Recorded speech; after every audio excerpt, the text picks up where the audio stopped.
morning, everyone. Welcome to our weekly podcast, Knowledge Empowers. As always, with you is me, Kat. 안녕하세요. Then we have Baruch. Hello. And we have Kolaj. Dobre rano. Good morning, everyone. Actually, it's afternoon, right? But, well, good morning. Oh, I just wanted to comment it. That's why we have not puffed eyes and everything. But we have a guest today with us. That's why I'm saying good morning, because this guest has a morning, and it's Bill Baker, who is stated in Canada. So there is a morning somewhere in this earth. Bill, right. Hello. Hello. It's good to see you all. So I found Bill through, of course, our development stuff. And I approached Bill if he would be willing to join our podcast, because his topic was about storytelling. And I loved it from the beginning till the very end. And even previous to that, because I was preparing Bill on like technical parts of how to use webinars and blah, blah. But Bill is like very experienced person. So it wasn't like, it was really visible he knows what he's doing, but I was like, I had to finish everything. And so you were that's very thorough. I was, thank you. So that's how I approached Bill. And now we have this person from Canada with us on our podcast. And with that, I want to start with first question. How did you, Bill, find out or started even with incorporating storytelling? How did that even came up? Well, it's interesting. I mean, first of all, storytelling has always been part of my life growing up, like it is part of most everyone's life. But I grew up in a very rich storytelling family. My dad was an amazing storyteller. His mother, my grandmother, both my grandmothers actually, and my grandfathers were incredible storytellers. And I always loved storytelling as a child. I loved books and I loved movies and plays. And so it's always been part of my life, but it became part of my working life when I personally started using stories in my workplace communications with clients, with colleagues, with other partners. And I kind of got pulled into storytelling as being a trainer in terms of using storytelling in workplace communications and teaching other people how to do that. I was actually delivering a speech at a conference in Chicago many years ago. And someone from GE, from General Electric, was in the audience and heard that speech. And she was part of the global learning development program for GE. And she had someone from her team call me up a couple months later and said, my boss saw you speak at this conference. And she said, you did a really nice job. And I said, oh, well, that's good to hear. And she said that you told several stories in your speech. And she said they were really good stories. They were like always very compelling and engaging, but they always had a good message or a point. And I said, oh, that's also good to hear. And then she said, have you ever taught anyone how to do that? And I said, well, no. And she said, do you think you could teach people how to do that? And I said, sure, why not? And so I kind of was asked to develop a storytelling training program that I incorporated and implemented at GE. And then that's grown from there. So it's now part of the global learning development program for lots of different companies all over the world. So I was really fortunate to kind of be tapped on the shoulder to use this craft that I grew up with and somehow figure out a way to make money at it and teaching other people to do the same. Can you give us an example of a storytelling? Or like an example of what do you mean? Yeah, could you maybe retell the story with when you were in the camp with the boys to go swimming? Yeah. So like example of like how does a storytelling looks like? Like yeah. So for as example. Barrage and Kulaj, there's a story that I told that Katerina heard about when I first really discovered the power of storytelling as a young adult or as a young leader. And I talked about one of my jobs that I had when I was in high school was I was a camp counselor at a summer camp. And so I had a group full of boys that I was responsible for, but I was also the head swimming instructor for the entire camp. And so I taught swimming. And when I talk about teaching swimming, I'm not talking about just getting in the lake and splashing some water around swimming. I taught competitive swimming. Like I taught them how to do butterfly and flip turns and relay races, and this was intense. But at the summer camp that I worked at, they didn't have a swimming pool, but they had a beautiful lake set up just like a pool. And we would practice in that lake, usually about 3 mornings a week. And on a hot summer day, I didn't really have a hard time getting those boys to swim. But when the temperature ever dipped below 20 degrees centigrade or 75 degrees Fahrenheit, honestly, you thought there was a sheet of ice on that lake, listening to those boys complain and moan about getting into it. But I would get them into that lake one way or another. I tried humoring them and bribing them and yelling at them. And then, bribing them. right, with cookies and extra juice and things. But, and as Katerina knows, if all else failed, I would pick them up and I would throw them in the lake, because you could do that sort of thing back then. It was the 80s. It was a different time. Today, you'd probably get in trouble. But it was really exhausting to me. And so on one particularly chilly day, I was getting ready for this usual battle of wills with these boys. And I was walking down to the lake and they were getting ready for this usual battle with me. And I just thought, there has to be a better way to do this. And so I sat down on the grass with them on our towels, and I just started talking to them about what swimming meant to me.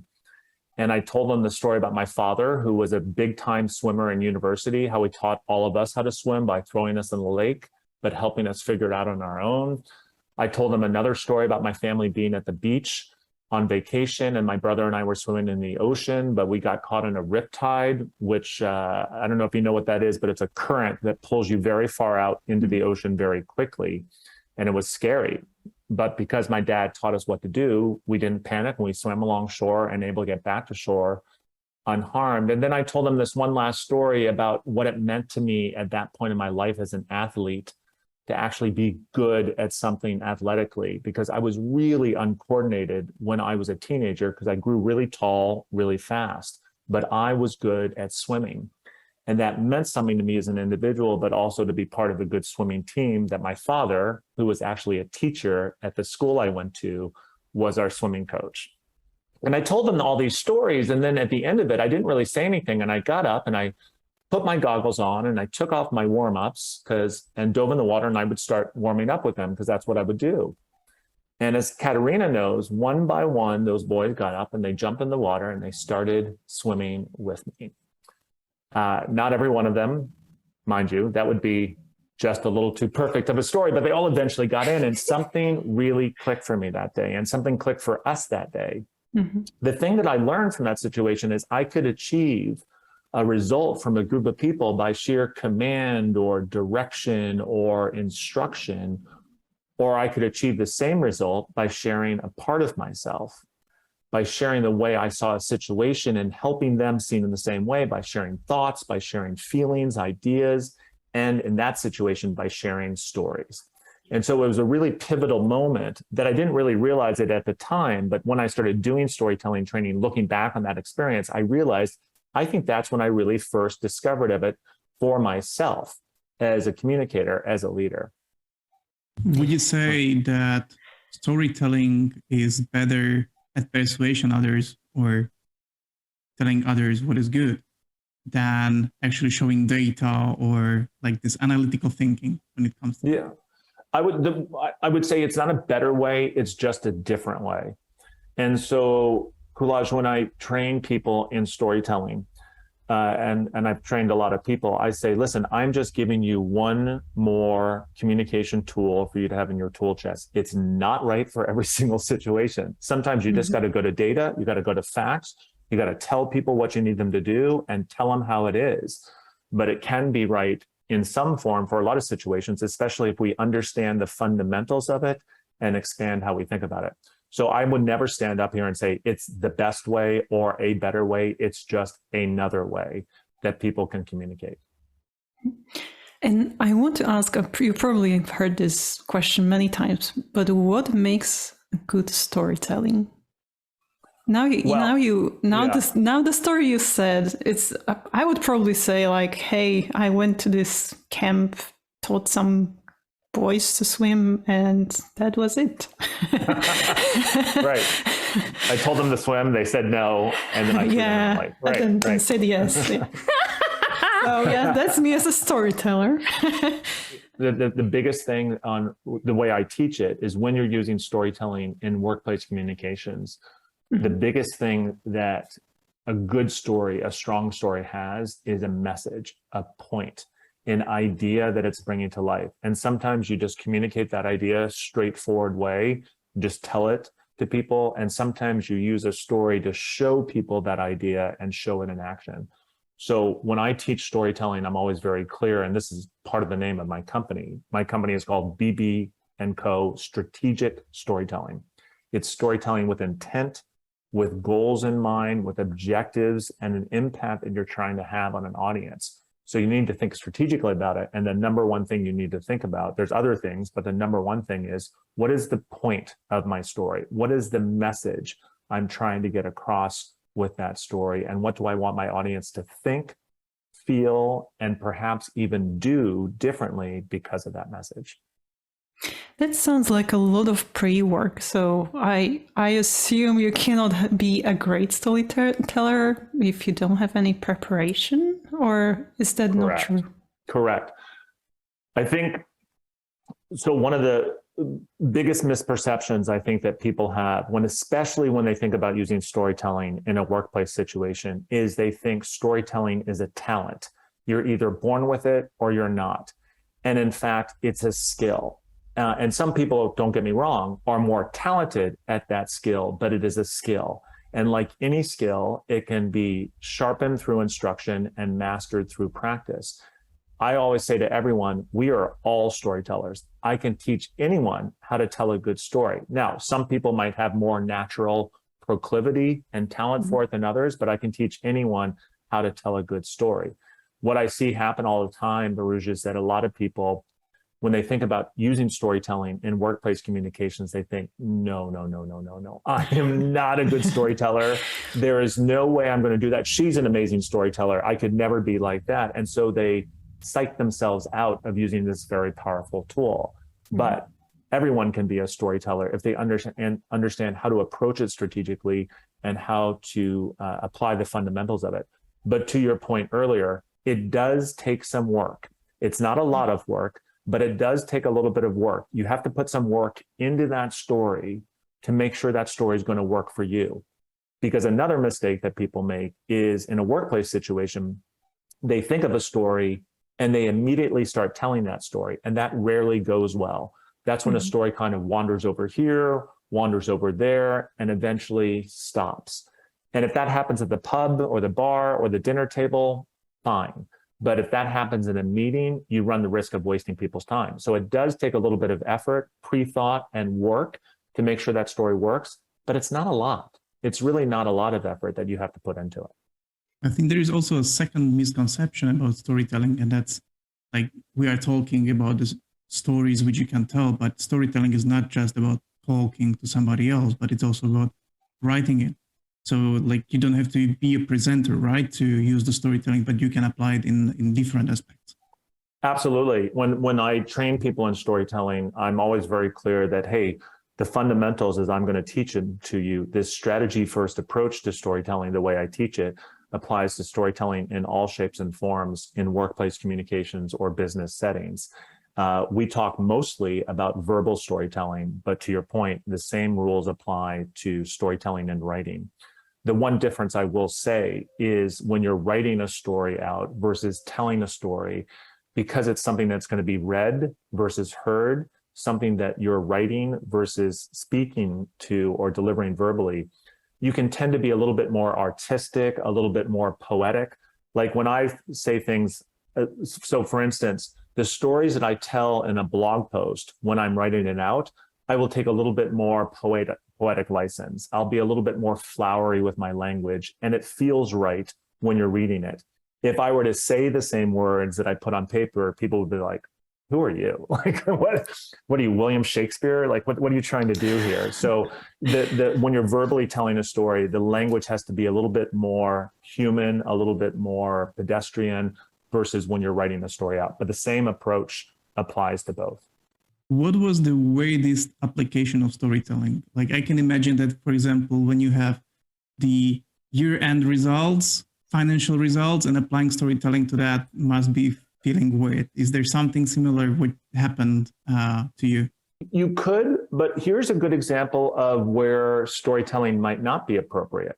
So for instance, if I'm the CEO of a company or a senior leader of a company, and I'm presenting some disappointing year-end results, if I try to tell a story around those results, it can come across as, in English, we say spin, which means I'm trying not to really tell you the truth. I'm trying to manipulate the way I want you to think about what I'm sharing with you.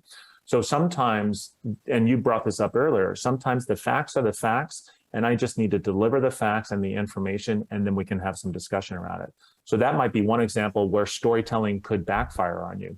However, let's say you're presenting some difficult news to your entire company, to your workforce, and you know you're disappointed by the results, they're going to be disappointed by the results. I would deliver the results and say, here are the results, and you know we didn't meet our targets, and it's really sad that we didn't meet our targets. But I might tell a story about how sometimes we have to take the good news with the bad news. And when we take the bad news, instead of rejecting it, we can actually get stronger as a result of it.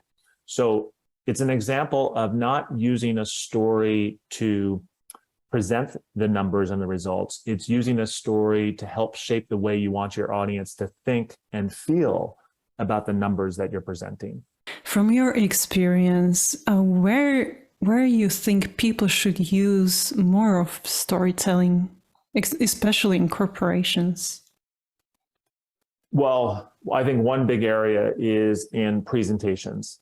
A lot of times, first of all, presentations are very intense situations for most people. Most people get nervous about presenting. I get nervous about presenting. It's the number one fear amongst adults. And so a lot of times when people are presenting, especially to senior clients or senior managers or directors, because they're nervous about that situation, they just jump into the facts. Here's slide number 1, slide number 2, slide number 3, facts, facts, facts, and facts. Instead of using a story to set up an idea that is going to be woven throughout that presentation from start to finish.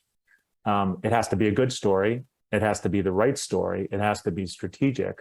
But a lot of times people gravitate to just presenting facts, numbers, and concrete information in presentations versus using a story to, instead of just present those numbers, to position those numbers.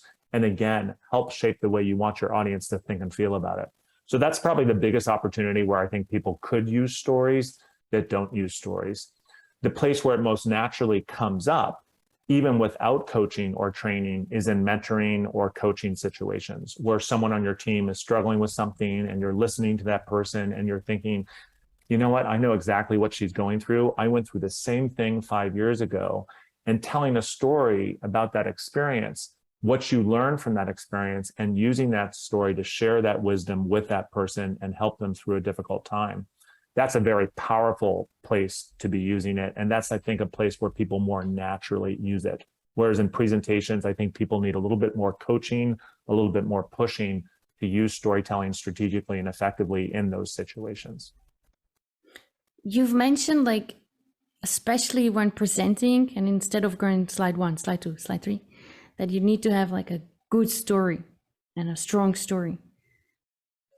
How? Like, you know, like, okay, I need the good, like, I can totally imagine our listeners will say, okay, that's very easy to say, but what is my, like, how do I come up with that story? Or how do I even define this is a good story?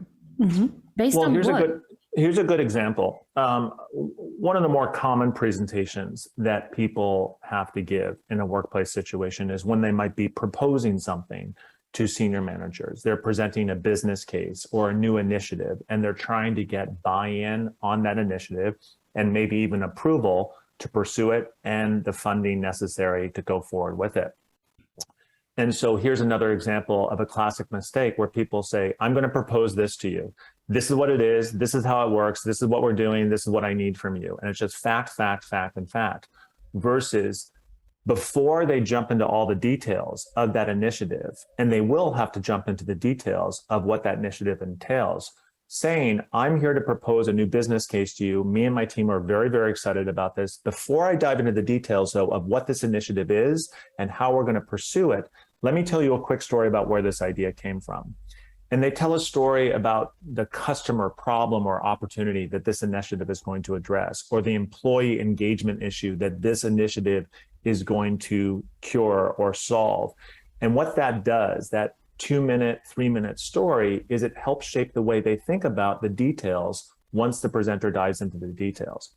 This is a very simple way of thinking about it, but in a presentation setting, thinking about using a story to set up the why before you dive into the what and the how. Any presentation has to get into the what and the how. But if your audience, especially a senior audience, doesn't understand the why behind those details first, they're not going to necessarily embrace the details the way you want them to. I've heard that there is a great model which you can use. Hopefully it's great. There is a model. Let's do that. Let's stick with that. Let's go with that. Let's go with that. Yeah, let's go with that. It's called the hero's journey. Have you heard of that? Sure. Do you use of that? course. Yeah. The hero's journey, and there's a term coined by a great writer and thinker, Joseph Campbell. But the hero's journey is probably the most classic plot structure that people use. And it's basically the idea of an individual or a group of individuals either desiring for something new, like Odysseus, and Homer's The Odyssey, desiring for something new and embarking on a journey to find it. But it could also be someone heading off on a journey because they've been forced to, because of some situation they can't control, or a change of situations that everyone's going through. But anyway, people in that story, either the individual or the group, embark on a journey. They head down on a path. But of course, like any good story, not everything goes well. And along that path, along that journey, they experience challenges and obstacles and problems and pitfalls. And what happens is in the story, some tension starts to build. Then usually, not always, but usually there's a turning point to that tension. There's a resolution to that tension. Life continues on. It's probably better than it was before because of that journey, but there's something that person learned from that experience. And that's the wisdom that they're sharing with their audience as a result. And if you look back on, from The Wizard of Oz to Star Wars to all sorts of movies and books that we love reading, hero's journey is probably the most common, the most familiar plot structure that we have come across again and again.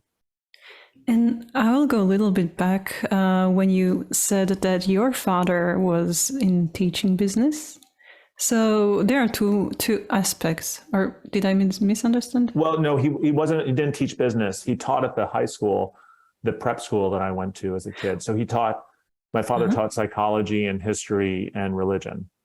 Earlier I said that I came by storytelling honestly because my father was a really, really good storyteller, and he was a teacher in a high school that I went to, but he was also a minister. He was an Anglican, or in the United States where I grew up, we call it Episcopalian. He was an Anglican minister. And so he used stories very often in the classroom and in church to connect people to ideas that he was sharing with them, and as a result, connect them to each other. But I think he came by it honestly because both his parents were amazing storyteller, especially his mother. My grandmother was the most incredible storyteller. Every time she said, "I've got a story for you," we stopped whatever we were doing, and it was usually fighting, but we stopped whatever we were doing and we would listen because we knew her stories were always going to be entertaining. But looking back on what I do now for a living and looking at my grandmother's skill and talent with storytelling, the thing that I realized about her stories were, as engaging and entertaining as they were, her stories always made a point that very often made a change in the way we and my siblings thought about a situation, the way we felt about that situation, and very often the way we behaved as a result. So she had stories about why we needed to have good table manners and why we needed to listen to our parents and why we needed to take schoolwork seriously. And it wasn't until the last year of her life. My grandmother lived to, I think, about 100, 104 or 103, Wow. but she lived a long time and she was pretty lucid up until the end. But it wasn't until the last year of her life that she admitted to me and my siblings and my cousins that some of her stories were made up. It like literally rocked our foundations. But I don't care, because her stories, they had such an impact. I often tell a story about how her storytelling changed the way we had table manners.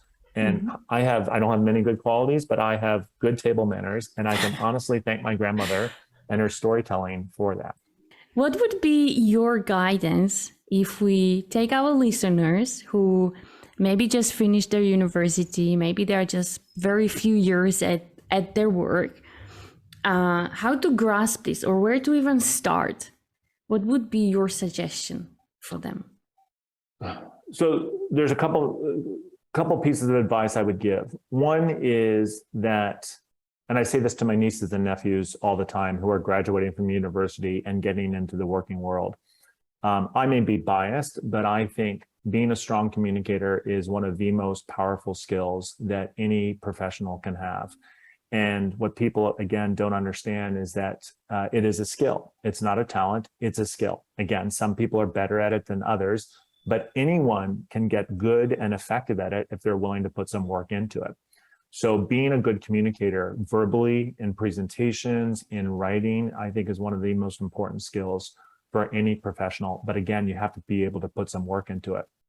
With storytelling specifically is understanding that if you are willing to put some work into it, we can all be good, effective, better, stronger storytellers.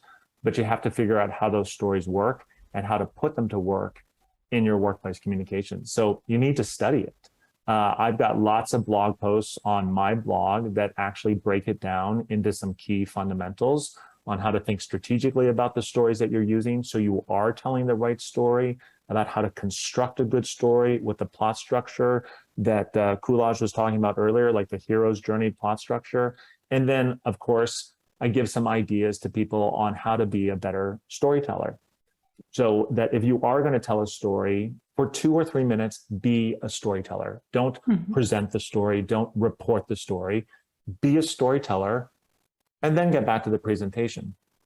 One mistake, and I alluded to this earlier, again, I think a lot of people think you have to be this amazing life of the party, naturally talented theatrical storyteller to be a good storyteller at work. And that's not the case.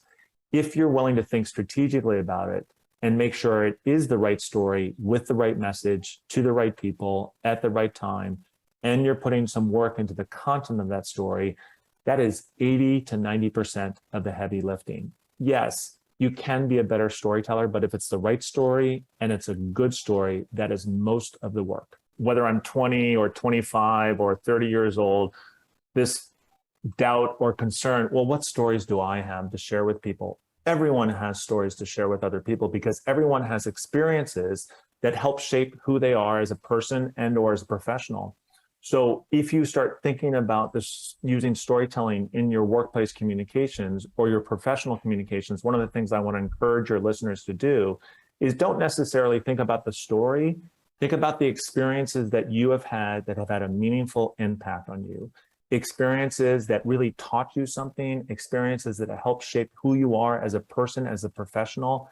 And if you learn something from that experience, that might be a good story for you to develop about that experience to share that wisdom with other people. We all have stories to tell. Everyone has stories to tell. You just need to be more conscious of the stories that you have available to you and need to be more strategic about sharing those stories with other people. Before Varush asked the question, bbcostorytelling.com. We will also mention it like under our comments, etc. But those just listen, just so you guys know what we are talking about. Yeah. And then on there, /blog, if you want to go to the blog, but it's front and center on the website. Many people think that if you want to teach storytelling, you must be expert in storytelling, which is true, I think. But at the same time, you must be a great teacher. So I was wondering how your father influenced you in this regard. Well, one of the great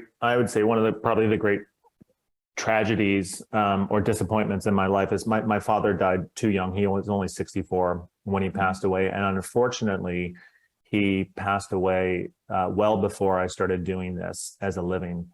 And I think he would really enjoy it because he loved teaching. He absolutely loved teaching, and he loved seeing that light bulb go off with his students when they started to not only grasp an idea, but actually be moved and excited by that idea.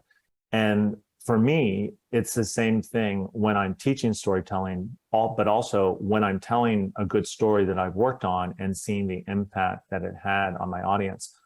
I think with my dad, what what he loved about teaching was not standing up there and showing everyone everything that he knew. And he knew a lot. He was a very, very smart man. He was a Rhodes Scholar. He was very, very well educated. But it was never about him. It was always about his students. And even if the story was about him that he was telling, he wasn't telling that story to pat himself on the back and wasn't I amazing? He told that story because he struggled with something, he learned something from that struggle, and he thinks that the group that he's talking with could benefit from that. It is always about your audience when you're telling a story. The only time it's about you is if you're sitting down and being interviewed by Oprah Winfrey or something, then it really is all about you. But if that happens, let me know. It hasn't happened to me yet. But when you're telling a story, it's always about your audience and the impact that you want that your story to have on them and the positive difference your story can make. And that's something I really learned from my father in his teaching skills and his communication skills. And that's something that I really hold dear and have tried to apply in my own teaching and my own storytelling. Do you, when you said everything depends on the audience, and I know that you do also lots of education for leaders, how different you look at it from this perspective if you have a leaders or senior leaders? How different the stories are? So here's an example. Sometimes when I will tell a story differently if I'm telling it to this audience versus that audience. And just for the sake of simplicity, let's say one audience I have are senior leaders and the other audience I have are more the frontline workers. You ask yourself, whom do I want my audience relating to in my story? So when I'm telling a story to senior leaders, and the story I'm telling is about a leader, I want them seeing themselves in the leader in that story. So I will put more spotlight on the leader character in that story. So they relate to that character and relate to that character's experience, but also what that character learned from that experience. But I might take the same situation, the same experience, the same story in such a way and present it slightly differently when I'm doing it to the frontline workers, because I want them not relating to the leader in the story, but the employees in the story. So it's the same, in some ways, it's the same story because it's the same situation, the same experience, but you're putting different spotlights on different characters. You're dialing up this tension versus that tension based on the audience, what you want them to hear, think, feel, and do as a result of that story. Does that make sense, Katerina? Absolutely. Yeah. My light bulbs just went like ding, ding. Well, Baruch was asking this earlier, she said, it sounds like you have to do some preparation. You have to put some work into that story. And you absolutely do. That work is strategic. And so before you start thinking about the story, you think about the impact you want a story to have. What I'm thinking about when I'm thinking strategically about the stories as I'm using in my situation is I think deductively about what do I want a story to do so I can hopefully find the best story to do it. And in that regard, Baruch, I don't start with the story. I kind of back into the story by reverse engineering what I want a story to do. And so what I think about strategically is, first of all, who is my audience? Communications 101 is always, who is my audience? You always start with your audience. But not only who is my audience, what's their situation right now? What's going on with them? What's happening around them? What's happening inside of them? What's happening to them? What insights do I have about them? But then once I think about those two things, I think, okay, literally, what do I want them to do? What action do I want them to take? Start doing, stop doing, do more of, do less of. What do I think they need to think and or feel, or stop thinking and stop feeling because it's getting in the way of them taking that action? What's a message I could share with them to help them think and feel that way, to get them to do what I want them to do? And then I think, do I have a story that I could tell to bring that message to life, to shape those thoughts and feelings, to motivate that action? And so this is an example of, I don't start with the story, I back into the story. And when I think about it that way, sometimes a story immediately pops into my head right away. Sometimes it pops into my head an hour later. And sometimes it never pops into my head. Like, to be honest, sometimes I'm like, I can't think of a story. I cannot think of a story. I'm still going to deliver the message. I'm just going to do it in a more straightforward way. But that's how you think about it, is you don't start with the story, You think more about what do I want a story to do so I can hopefully find the best story to do it. Yeah. And what if, so all four of us have already, let's say, life experiences from work perspective, private stuff perspective, because we are already in a certain age. If I'm 20, if I literally look at myself back when I was 20 and I thought I ruled the world, I compared now, I know it like, I still have. Now like, you know it. Now you know Now it, right? we know you rule the Yeah, world. now I know, Exactly. Right. It's understood. And it's like, our listeners might be, but I have no stories to share. Like I'm just 20. on. Like I know you they do, do. but I'm trying now Well, to show that but- everyone has the stories, but I'm sorry to interrupt, but your stories don't always have to be about you. Your stories don't have to be about you and your own experience. They could be story about other people and their experiences. They could be stories that you read in the news, that you know from the world of sport, from history, from cinema, from literature. They don't always have to be about you. And so that's another mistake I think people make is they think about what they want a story to do, the point they want that story to get across, and they're like, I can't think of a story. But then if they think, oh, you know what would be really good is that scene from that movie that I watched 2 years ago. It doesn't always have to be about you, the stories that you share. You can use stories from lots of other places to bring your point to life. and if you use something like that, how do you keep the authenticity Well, or reliability? Because you are not talking for, it is a little bit of your personal story because let's say you watched it, but how to relate to that story, because it's not. well, I like where you're going with this because this gets into a bit more detail. And this is actually, I think, the very last blog post I wrote a couple months ago. But when the story is not about you, you still have to talk about your personal connection to that story. And more specifically, what I tell people in my workshops is you have to bookend yourself around the story. So you start with not the story, but why you're thinking about that story now, how it came into your life. Then you tell the story through your own reflection and memory of it. But then the important thing is you have to come back to you and you have to talk about why this story had resonance with you, why you find it relevant, and why you're sharing it with your audience now. So let me give you an example. Let's say you and your team have been working on this initiative for the last 7 months, and it's been a lot of work, and you've planned and planned and planned, but no matter how much you planned, something always goes wrong, and something always goes wrong. And your team is very, very disappointed about it. They're very frustrated, and frankly, they're scared about it. So you might call a team meeting and you would say, hey, I know this initiative is not going exactly as we planned. We've hit some snags. We have some problems that we could not have foreseen before. And we're going to talk about how we're going to get through this. But I got to tell you, this situation reminds me of one of my favorite movies, Apollo 13. Have you ever seen Apollo 13?